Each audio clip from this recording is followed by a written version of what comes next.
अब तक आपने देखा कि गांव वाले गांव की शांति के लिए पूजा रखते हैं, जिसके कारण उस अनजान लड़की को एक नए हवन कुंड का निर्माण करना पड़ता है, जिससे नकली खोपड़ी उसे गांव में एक दैविक शक्ति होने और गांव वालों को एक मायावी दुनिया में ले जाने की बात बताती है, जिसके लिए वो लड़की अपने रक्त और अनिरुद्ध के शरीर के एक हिस्से की आहुति देती है और हवन कुंड में एक तितली निकलती है जो बड़ी होकर भयानक बन जाती है। सबसे पहले वो तितली गांव के रहने वाले सुंदर को आकर्षित कर उसे जंगल के द्वारा दूसरी दुनिया में ले जाती है, जिसके बाद वो तितली कान्हा को भी आकर्षित कर गायब कर देती है। गांव में लोगों के गायब होने के चलते सीसीटीवी कैमरा लगवाया जाता है और उसी रात एक और आदमी गायब हो जाता है और सीसीटीवी कैमरे से पता चलता है कि गायब होने वाला आदमी जंगल की तरफ गया था। अब काली और अबोनिता जंगल में जाती हैं और अलग अलग दिशा में जाकर लोगों को ढूंढते हैं। तभी काली को एक झलकी आती है और वो नकाब वाली बनकर उस मायावी दुनिया के दरवाजे तक पहुंचती है और उस दुनिया से लोगों को बचाकर गांव ले आती है। अब आगे। किशनगढ़ को एक बार फिर एक बड़े खतरे से नकाब वाली ने बचा लिया था। चारों तरफ गांव में सभी नकाब वाली की बातें कर रहे थे। तभी अबोनिता वहां आती है और गांव वालों की खुसर बुसर सुनते हुए खुद से कहती है, आखिर कौन थी वो लड़की? गांव वाले तो लगता है पहले से उसे जानते हैं। मुझे किससे पूछना चाहिए इस बारे में? काली से? लेकिन वो तो मुझसे सीधे मुंह बात तक नहीं करती। फिर किससे? हाँ, एक इंसान है। अबोनिता सीधे कृष के ऑफिस जाती है, लेकिन वहाँ वो कृष को ना देखकर बोलती है, ये तो यहाँ है ही नहीं, अब किससे पूछूं? अबोनिता अभी इतना सोच ही रही थी कि तभी उसको गांव में वेल्ले घूमते नील, नितिन और मुकेश दिखते हैं, जिनके पास जाकर अबोनिता कहती है, नील, नितिन, मुझे तुमसे कुछ पूछना है, क्या मैं पूछ सकती हूँ? अले अले, इसमें भी तो ही पूछने वाली बात है। तुम तो दो पूतना है, तुम बेदिदत मुझसे पूछो, मैं आदिल तुम्हारा ही तो। अरे यार, अब जानकारी लेने के लिए मुझे इस नमूने की ये बेहुदी सी बातें सुननी पड़ेगी। कोई बात नहीं अबोनिता, आखिर जरूरत पड़ने पर गधे को भी तो बाप बनाना पड़ता है।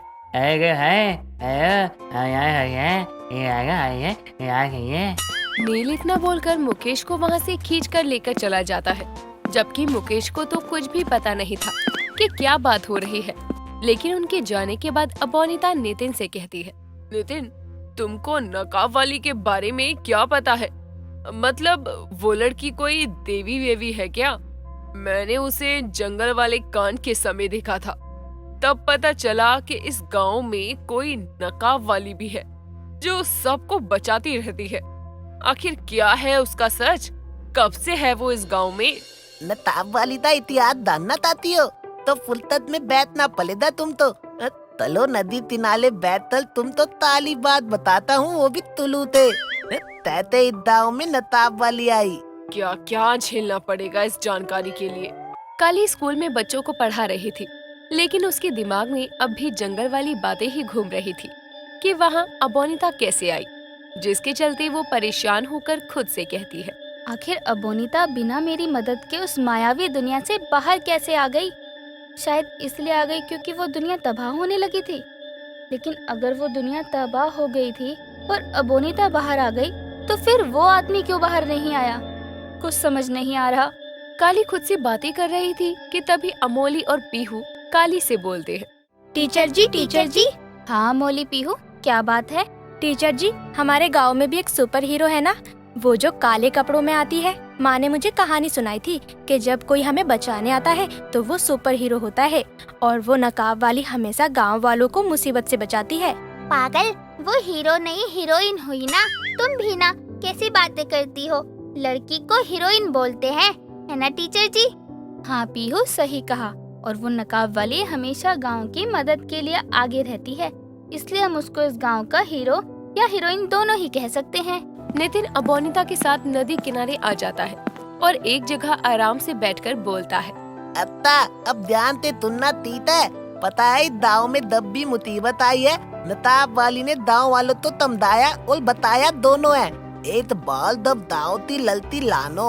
नितिन एक एक करके नकाब वाली के किस्से अबोनिता को सुना रहा था कि कैसे उसने रानो को जलने से बचाया, सती प्रथा में पूजा को बचाया और अनिरुद्ध जैसे इंसानी राक्षस का अंत किया। ये सारे किस्से सुनने के बाद अबोनिता की आंखों में गुस्सा था और वो गुस्से के भाव से ही नितिन से कहती है, तो उस नकाब वाली ने अनिरुद्ध को मारा, वो भी गांव वालों और कृष के साथ मिलकर। अच्छा, तो ये इतनी शक्तिशाली है? अरे बहुत तत्ती ताली है, तुम्हें अंदाजा भी नहीं है। और बताऊं, एक बार तो तलित। नितिन की बात खत्म भी नहीं हुई थी और अबोनिता वहाँ से उठकर भाग जाती है। तो वहीं दूसरी ओर काली के स्कूल की छुट्टी हो जाती है और वो वहाँ से अपने घर जाने लगती है। तभी उससे एक गांव वाला टकरा जाता है जो कि बड़ी जल्दबाजी में भाग रहा था। अरे अरे काका, संभल के। ऐसा क्या हुआ जो आप इतनी हड़बड़ाहट में भाग रहे हो? सब सही तो है ना? नहीं काली बिटिया, कुछ सही नहीं है। अरे वो क्या है ना, अभी अभी शहर से आ रहा हूँ। अरे वहाँ के चिड़ियाघर से एक गोरिल्ला भाग गया है। अरे और वो बहुत बड़ा गोरिल्ला है, सुना है हमारे गांव की तरफ ही बढ़ रहा है वो। जल्दी से अपने घर जाकर सबको अंदर होने को बोलूंगा। अब बेटा एक काम कर दो, ये खबर सरपंच जी को दे दो ताकि पूरे गांव में चेतावनी दिलवा दी जाए। अच्छा ठीक है काका, आप जाइए, अपने आप को सुरक्षित करिए, मैं करती हूँ ये सब। इतना बोलकर काली भागते हुए वहाँ से पंचायत ऑफिस जाती है जहाँ कृष और गुलशन दोनों थे। काली दोनों को ये खबर देती है जिसे सुनकर कृष कहता है, क्या ऐसा है तो मैं एक बार अपने दोस्त राजन को ना फोन करके कंफर्म कर लेता हूँ, कहीं हम चेतावनी दे दे और ये अफवाह निकले। हाँ सचिव जी, जल्दी करिए फोन और पता लगाइए कि क्या ये सच है। कृष अपने दोस्त राजन को कॉल करके पता करता है कि ये जानकारी सही है या नहीं, जिस पर राजन कहता है, हाँ भाई, ये सब सच है। यहाँ शहर में तो उस गोरिल्ला ने तहलका मचा दिया है, बहुत लोग घायल हो गए। जो बाहर दिख रहा है उसे परेशान कर रहा है और सुना है वो गांव की तरफ भागा है, कहीं तेरे गांव में ना आ जाए। अच्छा ठीक है, लेकिन ये बात तो तुझे मुझे बतानी चाहिए थी ना, आखिर मेरा दोस्त है यार तू। भाई भूल गया था कि तू अभी भी गांव में ही रहता है, सॉरी ना। सचिव जी, आपको अपने दोस्त से लड़ना है तो बाद में लड़ लेना, लेकिन अभी ये बताओ कि गांव वालों को आगाह कैसे किया जाए। अच्छा सॉरी काली, चल ठीक है यार, बाय। कृष कॉल कट करके जल्दी से अपने ऑफिस में रखा माइक निकालता है और उसमें एक बार हेलो हेलो बोलकर चेक करता है कि आवाज जा रही है या नहीं। गांव के हर कोने में लगे स्पीकर पर कृष की आवाज जा रही थी और लोग खड़े होकर सुनने लगते हैं। किशनगढ़ वासियों, शहर के चिड़ियाघर से एक गोरिल्ला भाग के गांव की तरफ आ रहा है, तो कृपया करके आप अपने अपने घरों में चले जाएं। कुछ कहा नहीं जा सकता कि वो गोरिल्ला कब यहाँ आए, शायद वो अभी आ जाए, शायद शाम तक आए, तो इसलिए कल सुबह तक के लिए आप अपने घरों में रहे, जल्दी ही अपने काम बंद करके घर निकल जाएं। गांव वाले ये खबर सुनकर इधर उधर दौड़ते हुए घरों में जाने लगते हैं। दुर्गा भाग्या के साथ सब्जी लेकर आ रही थी, तब वो ये खबर सुनकर कहती है, लो आ गई एक और नई मुसीबत। इस गांव में तो 2 पल की शांति कभी रह ही नहीं सकती है। भाग्या बहन जल्दी घर चलो। अरे हमरे नील, नितिन, मुकेश ना जाने कहाँ होंगे, कहीं उनको गोरिल्ले ने पकड़ तो नहीं लिया। हमरे नील, नितिन, मुकेश तो इतने शरीफ हैं कि वो कुछ कर भी नहीं पाएंगे, न जाने कैसे हालत में होंगे। अरे भाग्या कुछ नहीं होगा उनको, तुम घर चलो। दुर्गा ने इतना बोला ही था कि तभी उसको अपने सामने से नील, नितिन, मुकेश को लिए भागते दिखते हैं। ये देखकर दुर्गा बोलती है, अरे वो देखो भाग्या, तुम्हारे तीनों सपूत वो भागे जा रहे हैं। अरे मेरे लाल, तुम ठीक हो ना? अले मम्मा, अभी तुम मत बोलो, हम दल डाल आए हैं अपनी दान बताने। ये कहकर नितिन अपने भाइयों के साथ भागते हुए गायब हो जाता है और ये देखकर भाग्या कहती है, सच कहते पूरा गांव, मैंने नालायक बेटे ही जन्मे हैं। माँ को रास्ते में छोड़कर खुद ही भाग गए अपनी जान बचाने के लिए। इनको तो घर पर बताती हूँ। चलो दुर्गा बहन। भाग्या दुर्गा के साथ अपने घर पहुँचती है। गांव का हर एक घर अपने अपने घर वालों समेत घर में बंद हो जाते हैं। सभी माँ आंगन में खेलते अपने बच्चों को भी जबरदस्ती घरों के अंदर करते हुए दरवाजे लगा लेती है।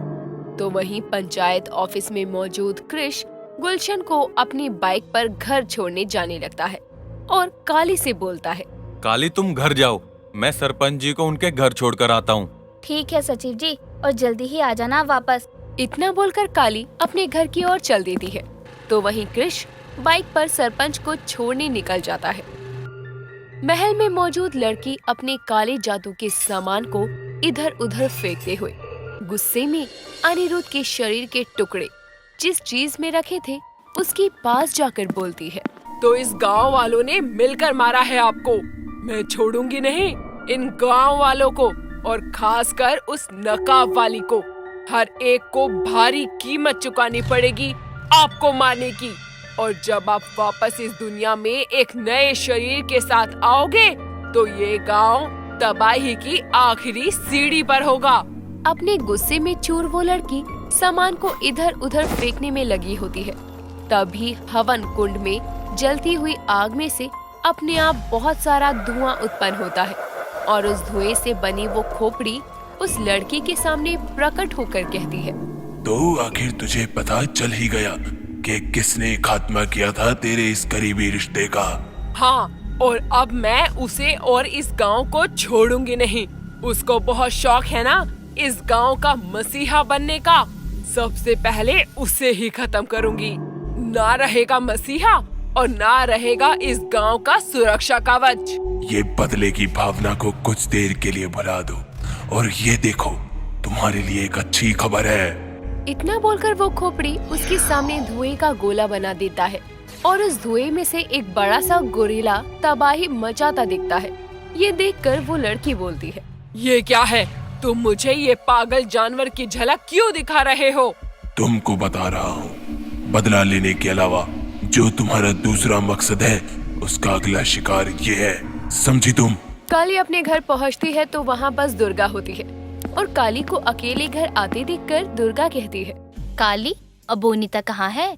मुझे लगा पंचायत ऑफिस होगी, पर तू भी स्कूल के बाद वहीं जाती है तो दोनों साथ में आओगी, लेकिन तू तो। माँ वो वहाँ नहीं थी तो मैंने सोचा घर ही होगी। कोई नहीं, मैं देख कर आती हूँ कि वो कहाँ है। लेकिन बेटा संभाल के, पता नहीं वो जानवर कब गांव में आ जाए। ठीक है माँ, और वैसे भी वो जानवर मेरा कुछ नहीं बिगाड़ पाएगा, आप चिंता मत करो। काली अपने घर से निकल जाती है और गांव में इधर उधर ढूंढते हुए अबोनिता को आवाज देती है। तभी उसे हर्ष मिलता है जो काली को बाहर देखकर बोलता है, काली, तुम क्या कर रही हो? पूरा गांव अपने अपने घरों में है। क्रिश की उस अनाउंसमेंट के बाद तुमको बार बार मुसीबत में पड़ने का शौक होता है क्या? अरे बाबा नहीं, वो मैं अबोनिता को ढूंढने आई थी। वो घर पर नहीं आई, पंचायत ऑफिस में भी नहीं है। माँ परेशान हो रही थी उसके लिए। अरे तो उसको फोन कर लो, उसके पास तो फोन है ना? वो तो उसके पास है, लेकिन मेरे पास तो नहीं है। अरे मैं भूल कैसे गया कि काली के पास फोन नहीं है। उसको लगा होगा कि मैं उसको नीचा दिखा रहा हूँ। अब क्या करूँ? काली हर्ष के मन की बातें आराम से सुन पा रही थी, जिसके बाद वो बोलती है, मुझे बुरा नहीं लगा तुमने बोला। अच्छा, अब मैं अबोनिता को ढूंढ लूं? महल में मौजूद वो लड़की पूजा के लिए बैठी होती है और एक बार फिर वो हवन कुंड में राख डालती है और उस नरभक्षी राक्षस का आवाहन करती है। तुमको प्रकट कर अब मैं एक नया काम दे रही हूँ। उम्मीद करती हूँ पिछले कामों की तरह तुम इसे भी पूरा करोगे। हर्ष और काली अबोनिता को पूरे गांव में ढूंढते हैं, लेकिन उन्हें वो कहीं नहीं मिलती। शाम हो चुकी थी। तभी निराश काली घर लौटने को होती है। तभी उसे अबोनिता आती दिखती है।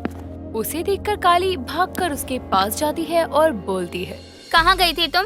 पागल हो क्या? पता है हमने तुम्हें कहाँ कहाँ नहीं ढूंढा। सबसे पहले तो तुम मुझे ये बताओ कि तुम गई कहाँ थी? मैंने कहा था क्या? तुम क्यों मेरी बेकार की फालतू की परवाह करती हो? मैं सिर्फ तुम्हारे घर में रह रही हूँ और घर में रहने से मैं तुम्हारी फैमिली मेंबर नहीं बन जाऊंगी। और मेरी बहन बनने की कोशिश तो बिल्कुल ना करो, समझी तुम? अब अबोनिता, ये कैसे बात कर रही हो काली से तुम? अरे वो बेचारी कब से तुमको ढूंढ रही है। तुमने नहीं सुना, लेकिन गांव में जल्दी ही एक बड़ा सा गोरिल्ला हमला करने वाला है। मुझे सब पता है। मैं शहर ही गई थी अपनी एक सहेली से मिलने। जैसे ही ये पता चला गांव के लिए निकल गई कि सबको बता दूं। लेकिन शायद यहाँ पहले ही सबको पता चल गया है। हाँ, अच्छा अब तुम दोनों चलो घर जाओ, मैं तुमको छोड़कर आता हूँ। नहीं हर्ष, हम चले जाएंगे, तुम जाओ। पर काली। ठीक कह रही है ये। जाओ हर्ष जी आप, हम बच्चे नहीं हैं, चले जाएंगे। इतना बोलकर अबोनिता घर की ओर बढ़ने लगती है। उसके पीछे काली भी मुंह लटकाए जाने लगती है। ये देखकर हर्ष को बुरा लगता है। ये अबोनिता प्यार से नहीं बात कर सकती क्या काली से? एक तो वो बेचारी उसके लिए इतनी परेशान हो रही थी और ये हर्ष इतना बोलकर घर वापस चला जाता है। अब रात का अंधेरा किशनगढ़ को अपने आगोश में ले लेता है। सभी लोग अपने अपने घरों में बंद थे। तभी अचानक से सभी को जमीन में कंपन सी महसूस होती है, जिसके कारण कुलवीर के घर में उसकी पोती पीहू डर के कारण रोती हुई कहती है, दादाजी, वो जानवर आ गया क्या? वो हम सबको खा जाएगा। दादाजी बचाओ। अरे पीहू बेटा, तू चिंता मत कर, तेरा दादा है ना, तुझे कुछ नहीं होने देगा। ये क्या लगता है दोलीला आ गया। दे तो दलती हिल रही है। दुनिया तेलिए दूंदा होदा तू, लेकिन मुझे तेली ताली बतवा तब तमद आती है। अभी तेला तोनी मालते मुंह तोल दूंगा। दोनों भाइयों की आपस में बहस होने लगती है। इतने में भाग्या वहाँ कड़छी लिए आती है और कहती है, तुम दोनों फिर शुरू हो गए। अरे तुम्हारा दूसरा गाल साफ है ना, लाओ जरा वहाँ भी चित्रकारी कर दे हम। गांव की धरती के कांपने का कारण था कि गांव में एक विशालकाय गोरिल्ला आ चुका था। गांव वाले बहुत डरे हुए थे। सभी को अपने अपने घरों में भी उस गोरिल्ला के कदमों की आहट सुनाई दे रही थी, लेकिन किसी में इतनी हिम्मत नहीं थी कि कोई बाहर झांक कर देखे। और वहीं गोरिल्ला गांव में आकर इधर उधर देखने लगता है। तो वहीं काली के घर में भी उसको ये आहट सुनाई देती है और वो धीरे से अपनी माँ के पास जाती है और अपनी माँ से कहती है, माँ, मैं जाकर देखूं बाहर। एक मैं ही हूँ जो उस गोरिल्ले को अपनी शक्ति से बेहोश करके वापस भेज सकती हूँ। लेकिन बेटा, अबोनिता भी यही है। अगर तू घर से गई तो उसको शक हो जाएगा। उसकी चिंता मत करो माँ, मैं वॉशरूम मतलब गुस्साखाने में जाती हूँ और वहीं से गायब हो जाऊंगी। बाकी आप कुछ देर संभाल लेना, उस अबोनिता को कहीं शक ना हो जाए। काली अपनी माँ के कानों में खुसर पुसर कर रही थी। तभी वहाँ पर अबोनिता आ जाती है और काली को इस तरह से बातें करती देखकर वो खुद से कहती है, आखिर ये दोनों माँ बेटी ऐसी बातें क्या कर रही हैं? हो ना हो मेरा शक सही है। ये काली कोई मामूली लड़की नहीं लगती। कहीं ऐसा तो नहीं कि इसके पास कोई शक्ति है? पर ऐसा कैसे हो सकता है? एक मामूली इंसान के पास जादुई शक्तियाँ आखिर आ कैसे सकती है? खैर जो भी हो, अभी ये अपनी माँ से क्या बात कर रही है मुझे पता लगाना होगा। क्या बोले जा रही हो तुम आंटी के कानों में काली?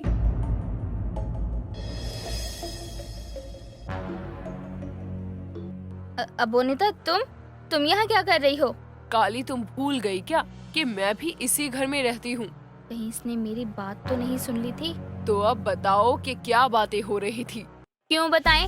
अभी आज तुमने ही कहा था ना कि तुम हमारी फैमिली मेंबर नहीं हो, तो मेरी भी बात कान खोलकर सुन लो। जिस तरह से तुम खुद को मेरे घर का हिस्सा नहीं मानती, ठीक उसी तरह से मैं भी तुम्हें अपने घर का हिस्सा नहीं मानती। इसलिए मैं तुम्हें कुछ भी बताना जरूरी नहीं समझती। इस तरह से एक बार फिर काली और अबोनिता के बीच में नोकझोंक शुरू हो जाती है और ये नोकझोंक देखकर दुर्गा उन दोनों को शांत करवाती हुई उनसे कहती है, तुम दोनों अब लड़ना बंद भी करो। एक तो बाहर इतना खतरा मंडरा रहा है, ऊपर से तुम दोनों यहाँ छोटे बच्चों की तरह लड़ रही हो। चलो अब जाकर सो जाओ। दुर्गा की डांट सुनने के बाद अब अबोनिता और काली दोनों ही सोने के लिए चली जाती हैं। जाओ और उस गोरिल्ला का शरीर लेकर आओ। मैं यहाँ उस गोरिल्ले का इंतजार कर रही हूँ। तुमने मुझे फिर बुला लिया? हाँ बुलाया है, क्योंकि जब तुम आओगे तभी तो मेरा काम बनेगा। तुम उसको लेकर आओगे तब होगी उसके शरीर की नई शुरुआत। तुम चिंता मत करो, मैं अभी लाता हूँ उसको। नरभक्षी अब अपने भारी कदमों के साथ महल के बाहर निकल जाता है और वो उस गोरिल्ले की तलाश में किशनगढ़ गांव में चला जाता है। किशनगढ़ गांव के सभी लोग डरे सहमे अपने घरों में थे, पर किसी की इतनी हिम्मत नहीं थी कि वो अपनी खिड़की को भी खोल सके। गोरिल्ला गांव में तहलका मचा रहा था। वो गांव के बाहर रखे सामान को इधर उधर फेंक रहा था। तभी वहाँ पर वो नरभक्षी राक्षस आ जाता है और विशाल गोरिल्ले को देखकर वो खुद से कहता है, कितना बड़ा जानवर है ये जानवर है या कोई वन मानुस? जो भी है, मुझे अपना काम तो करना ही है।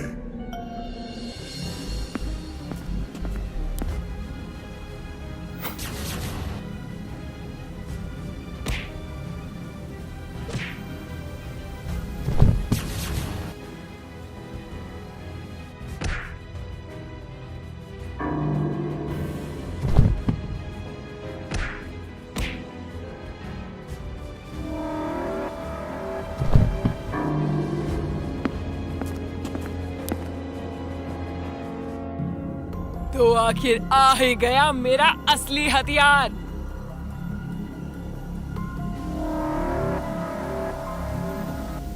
यहाँ से अब शुरू होगी आपकी कहानी की नई शुरुआत। मैं आपको जीवित करूंगी। गांव में अचानक सन्नाटा छा चुका था। अब अगले दिन दोपहर के समय भाग्य अपने घर से बाहर निकलकर बोलती है, अरे दादा, ये गोरिल्ला तो हमारे गांव की सभी चीजों को बर्बाद करके चला गया। भाग्या बहन, तुमको गांव के सामान की पड़ी है? अरे हम तो ये में ही खुश हैं कि गांव में किसी को कोनो नुकसान नहीं पहुंचा। आप बिल्कुल सही बोल रही है। हमारा सामान बर्बाद हुआ सो हुआ, पर खुशी तो इस बात की है कि गांव में किसी को कुछ नहीं हुआ। पर हमको ये जरा भी समझ नहीं आया कि आखिर वो गोरिल्ला गया कहाँ। अरे जहाँ भी गया हो, अच्छा हुआ कि वो हमारे गांव से चला गया।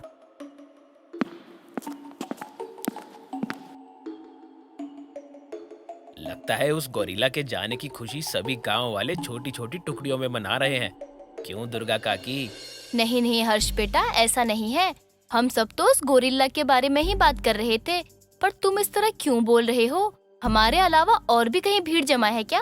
और नहीं तो क्या, जहाँ देखो वहीं कुछ लोग आपस में बस गोरिल्ले की ही बात करे जा रहे हैं। चलो मैं चलता हूँ, मुझे कृष्ण ने अर्जेंट बुलाया है।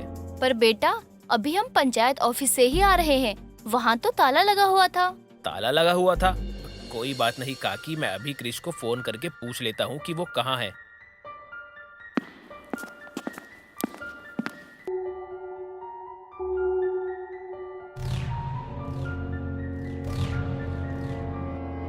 हर्ष उन सबको इस तरह से देखकर उनके पास जैसे ही जाता है, वैसे ही उसको एक बहुत गंदी बदबू आती है और वो उस बदबू को बर्दाश्त नहीं कर पाता। जिसके बाद वो अपने पॉकेट से रुमाल निकालकर अपने मुंह पर उसे बांध लेता है और कृष के पास जाकर उसे बोलने लगता है, कृष, तूने मुझे यहाँ क्यों बुलाया और यहाँ पर इतनी गंदी बदबू क्यों आ रही है? क्योंकि रात को जिस गोरिल्ला से हम डर रहे थे ना, वो गोरिल्ला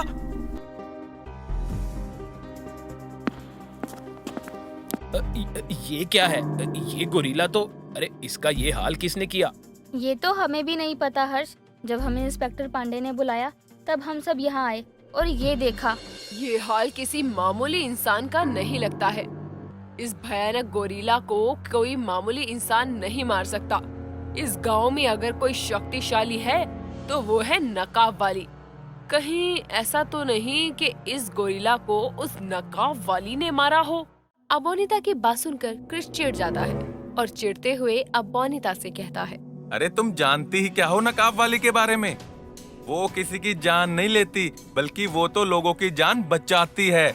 ना सिर्फ लोगों की बल्कि जानवरों की भी जान बचाती है वो, समझी? कृष, तुम इतना गुस्सा क्यों कर रहे हो? हाँ, मैं नहीं जानती उसके बारे में, तभी तो बोल दिया ना। नकाब वाली हमारे गांव के लिए एक मसीहा है, इसलिए उसको कुछ बोलने से पहले 10 बार सोचना। क्रिश, शांत हो जाओ। अबोनिता को नहीं पता नकाब वाली के बारे में, जाने दो। अबोनिता, अब से नकाब वाली के बारे में कुछ मत बोलना। काली की बात सुनकर क्रिश का ऐसा बर्ताव देखकर अबोनिता को बहुत बुरा लगता है और वो चुपचाप खड़ी हो जाती है।